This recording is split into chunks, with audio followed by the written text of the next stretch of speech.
সুকান্তদা, এই যে এনসিপিআই এর যে 20 জনকে আপনারা দলে নিয়েছেন, তাদের আন্ডারে তৃণমূলের যে ছোট বড় মেজো নেতারা ছিল, তারা বিজেপিকে এখন, আপনাদের যে বিজেপি কর্মী, তাদের ফের আক্রমণ করছেন, বিভিন্নভাবে প্রশাসনকে প্রভাবিত করছেন, তারা অভিযোগ করছে বারে বারে, কি বলবেন? দেখুন, এনসিপিআই এর কাউকে আমরা নিইনি। কিছু মানুষ তৃণমূল কংগ্রেস ছেড়ে এনসিপিআই যোগদান করেছে।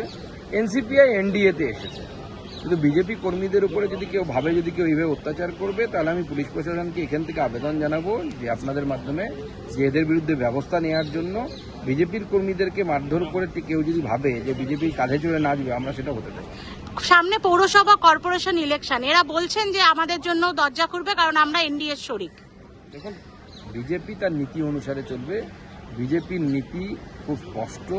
বিজেপির নীতি অনুসারেই চলে বিজেপি।